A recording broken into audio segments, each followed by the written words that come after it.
Chair recognizes the gentleman from Puerto Rico, Mr. Pierluisi, for 5 minutes. Thank you, Mr. Chairman. Director, welcome to the committee. I commend you on your demeanor and responsiveness at this hearing up to now.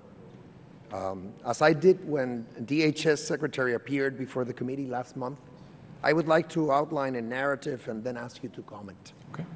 Puerto Rico is home to fewer than 4 million American citizens.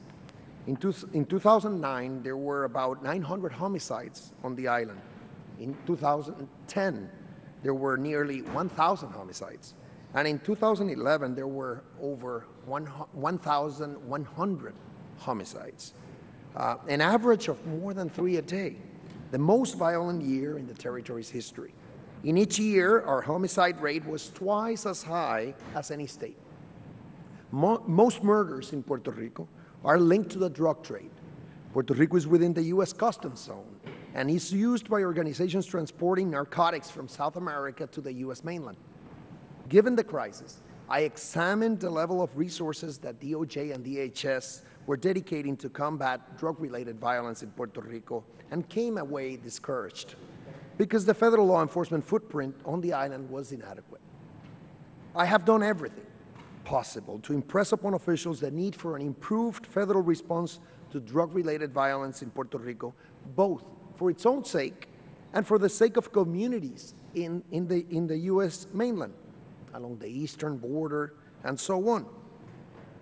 Starting in 2012, my message finally began to register, particularly at DHS.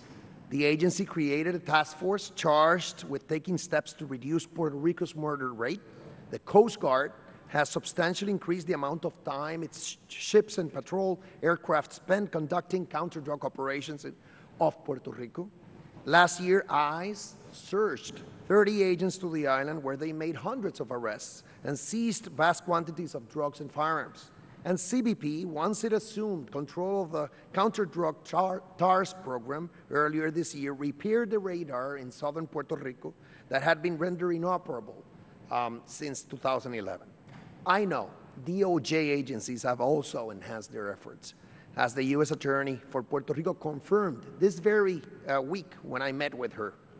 I have been particularly impressed with the Legal Firearms and Violent Crime Reduction Initiative, a joint DOJ-DHS effort now in place throughout much of Puerto Rico.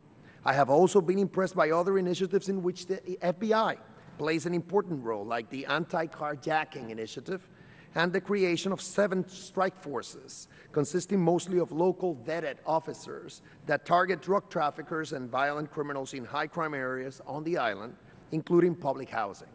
As a result of these enhanced federal efforts, the number of homicides this year is on pace to be 40% lower than in 2011. Nevertheless, Puerto Rico's murder rate is still the highest in the country, averaging 2 homicides a day. Now is the time for the federal government to build upon its recent success, to redouble its efforts, and not to relent. By the way, Congress has been clear on this point. The 2015 DOJ funding bill directs the Attorney General to assess the adequacy of current law enforcement personnel and resources assigned to Puerto Rico and to identify resources necessary to close enforcement gaps in future budget submissions. I'm told, though, by reputable sources that while the FBI does great work in Puerto Rico, there are not nearly enough agents, given the severity of the public safety crisis we're facing on the island. Would you comment on my narrative and tell me if the FBI will either increase or at least surge on a temporary basis the number of agents it has in Puerto Rico?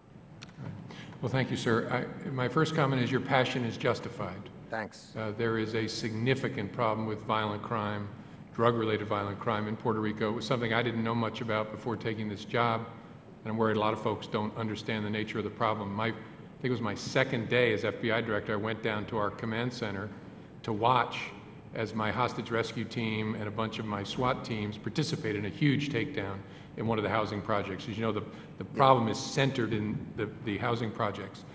So it is something we spend a lot of time on, not knowing that you and I were going to meet today. Last week I sent a note to the whole office in San Juan, thanking them for all the work they've been doing on public corruption, violent crime of all sorts. So it's something that we are very focused on. Whether we're going to put more agents there or not, I can't tell you sitting right here. But as you know about us, every 6 months we do a review of our threats and where our resources are against those threats. That process is going on right now. I don't know the answer sitting here. Thank you. But it's something we are very focused on. We've got some things going on right now that I can't talk about that you'll read about soon. More effort by us to try and lock up some of these bad guys. I look forward to it. Yep. Time of the gentleman has expired.